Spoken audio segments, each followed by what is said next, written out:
జై శ్రీమన్నారాయణ. నేను మీ icon astrologer Gattupalli Suresh Babu. అయితే మనకి ఈ శుక్రగ్రహము అంటే గ్రహాలు 9 ఉంటాయి. ఈ 9 గ్రహాలు ఛాయాగ్రహాలు 2, 11 గ్రహాల్లో ఒకటి శుక్రగ్రహం. ఇది చాలా ముఖ్యమైనటువంటి గ్రహం అన్నమాట.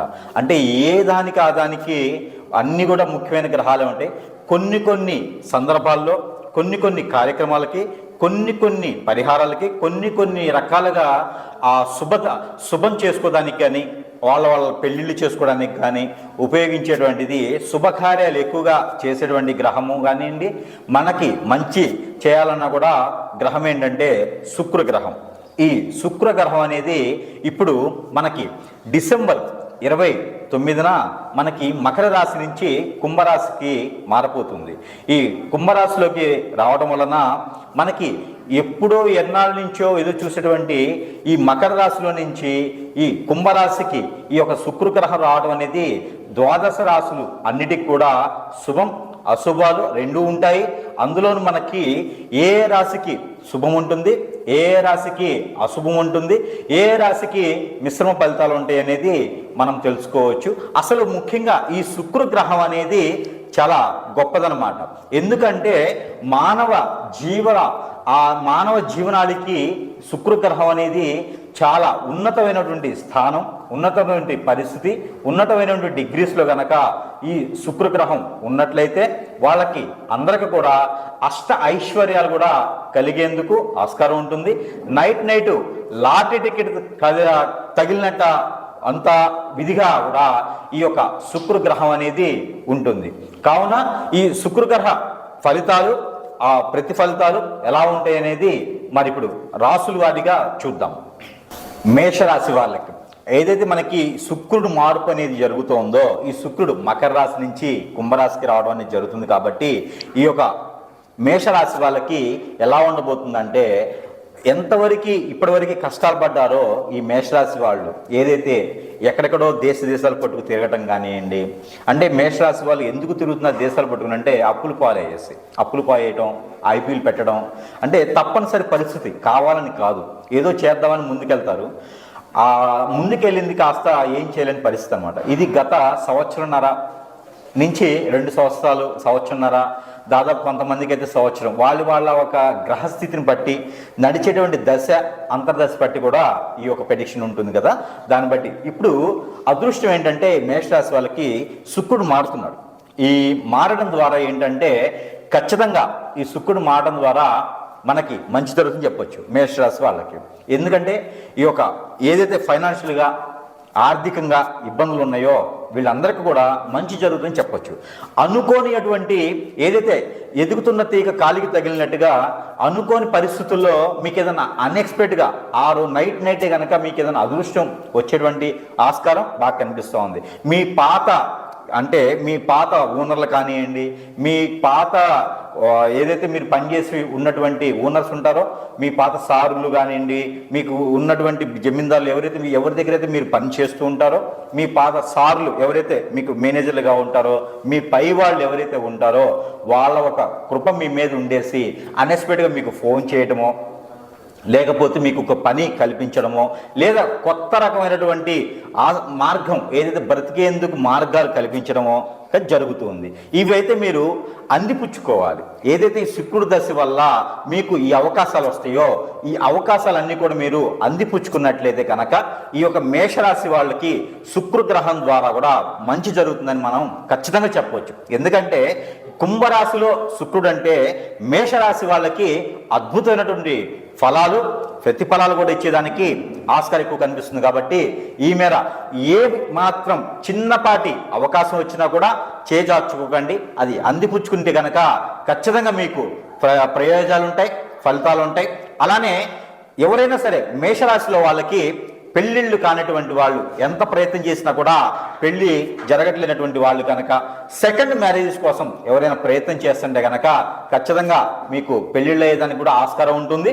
అదే కనుక మీకు పరమడ వైపు వచ్చేటువంటి సంబంధం ఏదైతే ఉందో, మీరు ఉన్న వాస్తు ప్రకారంగా మీరు ఉన్నటువంటి సిటీ కావచ్చు, టౌన్ కావచ్చు, ఏదైతే ఉందో అక్కడి నుంచి మీకు ఉన్నటువంటి వెస్ట్ సైడ్ నుంచి వచ్చేటువంటి మ్యాచ్ మీకు కుదిరేటువంటి అవకాశం కూడా ఉంది. కాబట్టి పర్టికులర్గా మీరు ఏదైనా పెళ్లిళ్ళు సంబంధాలు చూస్తున్నా కూడా మీరు పరమడ వైపు నుంచి వచ్చేటువంటి మ్యాచ్ని మీరు కన్ఫర్మ్ అయింది కాబట్టి ఆ మేర మీరు ప్రయత్నం చేయండి. అదే కనుక చిన్నపాటి పరిహారాలు చేసుకుంటే కూడా ఇంకా ఈ శుక్రుడికి సంబంధించినటువంటి దోషాలు ఏమైనా ఉన్నా తొలగిపోతాయి.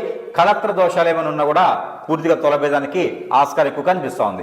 అయితే మరొకటి, ఎవరైనా సరే విదేశానికి ప్రయత్నం చేసే వాళ్ళు మేషరాశి వాళ్ళు ఉంటే కనుక ఖచ్చితంగా ప్రయత్నం చేస్తే ఈ శుక్రుడు మార్పు వల్ల గల్ఫ్ కంట్రీస్కి వెళ్ళేటువంటి అదృష్టం ఎక్కువగా ఉంది. కాబట్టి ఈ మేర ప్రయత్నం చేయండి. అయితే మనకి ఎవరైనా ఈ ఫైనాన్షియల్గా చేసేవాళ్ళు కానీ ఎవరైనా మనకి అంటే ఈ మనీ సర్క్యులేషన్ బిజినెస్ చేసే వాళ్ళకి కానీ షేర్స్ కానివ్వండి, లేకపోతే మనీ మ్యూచువల్ ఫండ్స్ కానివ్వండి, చిట్టీలు కానివ్వండి చేసే వాళ్ళకు కూడా ఈ శుక్రుడి వల్ల కొంతమేర లాభాలు వస్తాయని చెప్పొచ్చు. ఎవరైనా మోసపోయి ఉంటే చిట్టీలు వేసి కనుక ఇంతకుముందు డబ్బులు కనుక ఎవరైనా మోసపోయి ఉంటే కూడా ఆ మేర మీకు డబ్బులు వచ్చేదానికి కూడా ఆస్కారం ఎక్కువ ఉంటుంది. కాబట్టి ఆ మేర మీరు ప్రయత్నం చేయండి.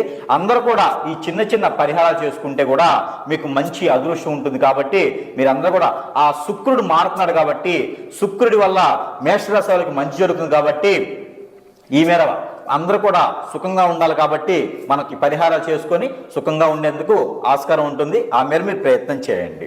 ఈ యొక్క శుక్రగ్రహం అనేది చాలా గొప్పది. కాబట్టి ఈ శుక్రుడి గ్రహం వల్ల 360 డిగ్రీస్ ప్రతి గ్రహం మీద, అంటే 360 డిగ్రీస్ ప్రతి రాశి మీద ఉండదు. కాబట్టి ప్రతి రాశి వాళ్ళకు కూడా ఒక్కొక్క పరిహారం ఉంటుంది. కాబట్టి అలానే ఈ రాశి వాళ్ళకి ఇది మాత్రము ఖచ్చితంగా పరిహారం చేసుకోవడం వలన ఆ శుక్రుడి యొక్క ఆ గ్రహం ఏ పరిస్థితిలో ఉన్నప్పటికీ కూడా ఆ శుక్రుని యొక్క కృపా కటాక్షాలు ఈ గ్రహం మీద ఉండేదానికి, మన రాశి మీద ఉండేదానికి కూడా ఇంకా మంచి శుభ ఫలితాలు పొందేందుకు మనకి ఈ యొక్క పరిహారం చేసుకున్నట్లయితే ఇంకా శుభ ఫలితాలు పొందేలాగా ఉంటుంది. కాబట్టి ఆ పరిహార నిమిత్తం ఏంటంటే, మీకు దగ్గరలో ఎక్కడైనా సరే సుబ్రహ్మణ్య స్వామి టెంపుల్ ఉన్నా అక్కడ మీరు అభిషేకం చేయించుకోవడం వలన, అయితే మనకి గ్రహాలన్నింటిలో శుక్రగ్రహం కాబట్టి ఆ శుక్రగ్రహం ఆ ఒక దృష్టి ఏదైతే శుభ దృష్టి ఉండిద్దో ఆ శుభ దృష్టి మన రాశి మీద మన మీద కూడా ఉండాలి. కాబట్టి మనకి ఏదైతే ఫలితం ఉండాలనుకుంటామో ఆ శుక్రగ్రహం ఒక అశుభ దృష్టి కూడా శుభ దృష్టిగా మలుచుకునేందుకు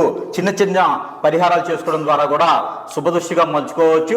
ఆ ఒక నిమిత్తంగా పరిహార నిమిత్తంగా ఏంటంటే, సుబ్రహ్మణ్యేశ్వర స్వామి వారికి మీరు కుదిరినప్పుడు ఎప్పుడైనా బుధవారం కానీ, మంగళవారం కానీ, ఆదివారం కానీ మీకు దగ్గరలో ఉన్నటువంటి సుబ్రహ్మణ్య స్వామి ఆలయం ఉంటే కనుక అక్కడ పంచామృత అభిషేకం అనేది చేసుకోవడం వలన కూడా మీకు శుక్ర దృష్టి ఏదైతే ఉందో, కలత్ర దోషం ఏదైతే ఉందో ఇవన్నీ కూడా తొలగిపోయేందుకు ఆస్కారం ఎక్కువ ఉంటుంది. త్వరగా పెళ్లిళ్ళు అయ్యేదానికి కూడా ఆస్కారం ఎక్కువ కనిపిస్తుంది. కాబట్టి ఈ శుక్రగ్రహానికి సంబంధించినటువంటి కలత్ర దోషం అంటారు. ఇలాంటి దోషాలతో ఎవరైనా బాధపడుతున్నా, ఇలాంటి దోషాలతో ఎవరైనా ఇబ్బంది పడుతున్నా కూడా వీళ్ళందరూ కూడా సుబ్రహ్మణ్య స్వామి వారికి అభిషేకం చేసుకోవడం ద్వారా, అలానే చలిపిడి ప్రసాదం పెట్టడం ద్వారా కూడా మీకు శుభదృష్టి అనేది, శుభ ఫలితం అనేది కూడా మీకు వచ్చేదానికి ఎక్కువ ఆస్కారం ఉంది. కాబట్టి ఈ మేర ప్రయత్నం చేయండి. అందరూ అదృష్టవంతులు అవ్వాలని నేను కోరుకుంటా ఉన్నాను. అయితే ఈ ద్వాదశ రాశులన్నింటిలో కూడా శుక్రుడు గ్రహం అనేది చాలా గొప్పది. కాబట్టి ఆ శుక్రు గ్రహానికి సంబంధించినటువంటి శుభదృష్టి అనేది మన మీద కూడా ఉండేందుకు, అలానే మనలో ఎవరికైనా పెళ్లిళ్ళు కాకపోయినా గ్రహాలతో సంబంధం లేకుండా, రాసులతో సంబంధం లేకుండా కూడా ఈ శుక్ర గ్రహం అనేది చాలా గొప్ప విషయం. పెళ్లికి సంబంధించి, పిల్లలకు సంబంధించి ఉంటుంది. కాబట్టి ప్రతి ఒక్కరికి, ప్రతి ఒక్క హారోస్కోప్ మీద, ప్రతి ఒక్క జాతకుడి మీద ఆ శుక్ర గ్రహానికి సంబంధించినటువంటి లోపాలు, అలానే పాపాలు, అలానే ఆ శుక్రగ్రహానికి సంబంధించినటువంటి దోషాలు కూడా విముక్తి అయ్యేందుకు ఈ శుక్రగ్రహం మారుతుంది. కాబట్టి ఈ మారేటువంటి తరుణంలో గనక మనం డిసెంబర్ నుంచి జనవరి ఎండ్ వరకు కూడాను, లేకపోతే ఇంకా ఎప్పుడైనా మీకు కుదిరినప్పుడైనా సరే ఈ శుక్రగ్రహానికి సంబంధించినటువంటి దోషాలు ఉన్న వాళ్ళందరూ కూడా, పిల్లలు పుట్టలేనటువంటి వాళ్ళు కానీ, పెళ్ళై ఎన్నో సంవత్సరాలు అయ్యేసి పిల్లలు లేనటువంటి గ్రహాల్లో ఉన్నటువంటి పరిస్థితులు ఉన్నా, ఎంతో ఏజ్ వచ్చేసి పెళ్లిళ్ళు కాకపోయినా కూడా మీరందరూ కూడా ఆ శుక్రునికి సంబంధించినటువంటి జీడిపప్పు ఏదైతే మనకి కాజు అంటామో ఈ జీడిపప్పును కనుక మనము దానం ఇచ్చినట్టయితే, లేదా శుక్రగ్రహం మీద కనుక నవగ్రహాల మండపంలో శుక్రగ్రహం అని ఉంటుంది, ఆ శుక్రగ్రహం మీద 1 కిలో పావు జీడిపప్పు తీసుకొని కనుక మనం అక్కడ ఆ స్వామివారికి పోచినా కూడా, ఆ గ్రహం మీద సమర్పించినా, లేకపోతే నైవేద్యం పెట్టినా, లేదా అక్కడ ఏదైనా పంతులు గారు ఉంటే ఆ పంతులు గారికి దానం ఇచ్చినా కూడా మీకు మంచి జరిగేదానికి ఆస్కారం ఉంటుంది. మీకు పిల్లలు పుట్టేదానికి కూడా, పెళ్ళయ్యి పిల్లలు పుట్టిన వాళ్ళు ఎవరైనా ఉంటే ఈ శుక్ర దోషం దోషంతో బాధపడుతున్న వాళ్ళు ఎవరైనా సరే ఈ శుక్రగ్రహానికి దానం గనక ఏదైతే మనం జీడిపప్పు దానం చేస్తామో, ఈ జీడిపప్పు కానీ జీడి గుళ్ళు కానీ అలానే ఈ జీడి గింజల దానం అయినా మనం చేసుకోవచ్చు. జీడి గింజలు అయితే మాత్రము 21 మినిమం తీసుకొని దానం చేయాలి.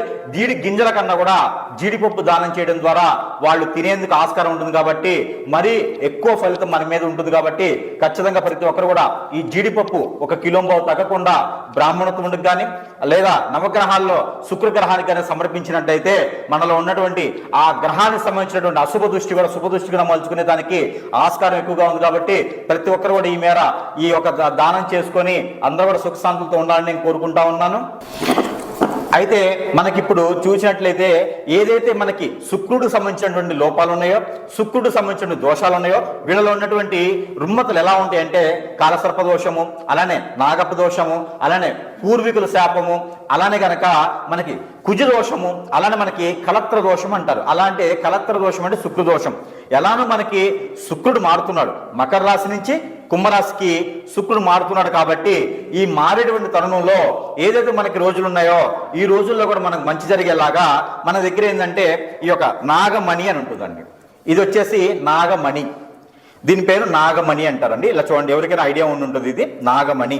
ఈ యొక్క నాగమణి అనేది మనకి మీకు ఎలాంటి దోషాలు ఉన్నప్పటికీ కూడా, అంటే కలత్ర దోషాలున్నా లేదా శుక్ర దోషాలున్నా లేకపోతే నాగదోషాలున్నా కూడా మీకు ఈ నాగమణి అనేది తీసుకొని కనుక ఇంటికి కట్టినా లేకపోతే మనకి దిష్టి తీసుకున్న క్లాక్ వైజ్గా ఇలా పెట్టుకొని ఈ నాగమణిని ఇలా పెట్టుకొని ఇలా క్లాక్ వైజ్ అంటే ఇలా కనుక మనకి కాళ్ళ దగ్గర నుంచి తల వరకు కూడా ఇలా 7 టైమ్స్ తీసేసి ఎక్కడైనా దూరంగా ఉన్నటువంటి పొదల చెట్ల దగ్గర దీన్ని కాల్ చేస్తే గనక మనలో ఉన్నటువంటి దోషం ఏదైతే శుక్రుడు సంబంధించిన దోషం ఉందో ఆ దోషాలన్నీ కూడా పటాపంచలేదానికి ఎక్కువ ఆస్కారం ఉంది. కాబట్టి ప్రతి ఒక్కరు కూడా ఈ నాగం అనేది మీకు దగ్గరలో ఉన్నటువంటి మనకి దగ్గరలో ఉన్నటువంటి ఎక్కడంటే పూజా సామాగ్రి స్టోర్స్లో కానీ మీకు దొరుకుతాయండి. ఎక్కడైనా మీరు ఆర్డర్ పెట్టుకుని తెప్పించుకోవచ్చు. ఈ నాగమణి ఒకటి ఉంటే మీకు ఎన్ని రకాల దోషాలు ఉన్నా కూడా అవి దాదాపుగా 90% దోషం అనేది తొలగేదానికి ఎక్కువ ఆస్కారం ఉంటుంది. ఎన్నో లక్షల రూపాయలు పెట్టేసి మీరు హోమం చేయించినటువంటి ఏదైతే ప్రతిఫలం ఉంటుందనుకుని మీరు చేస్తారో అదే ప్రతిఫలము ఈ యొక్క నాగమణి ద్వారా కూడా తీసుకోవచ్చండి. ఇది ఎవరికి వాళ్ళే దిష్టి తీసుకోవచ్చండి. ఇది మేమైతే కూడా మంత్రం ఇచ్చి పంపించడానికి ఎక్కువ ఆస్కారం ఉంటుంది. కాబట్టి ఈ నాగమణి అనేది మాత్రము మీరు ఇంట్లో తీసుకున్నా కూడా, ఇంటికి ఏమన్నా నరదిష్టి ఉన్నా కూడా, దక్షిణ వైపు భాగాన ఏదైనా వాస్తు ప్రకారంగా దోషం ఉన్నా కూడా ఈ నాగమణి అనేది గనక మనకి సింహద్వారాన్ని కట్టినట్టయితే ఇంట్లో ఉన్నటువంటి వాస్తు ప్రకారంగా దోషాలున్నా కూడా తొలగిపోయేదానికి ఎక్కువ ఆస్కారం ఉంటుంది. కాబట్టి మీరు ఈ మేర ప్రయత్నం చేయండి. అందరూ కూడా సుఖశాంతులతో ఉండాలని నేను కోరుకుంటా ఉన్నాను.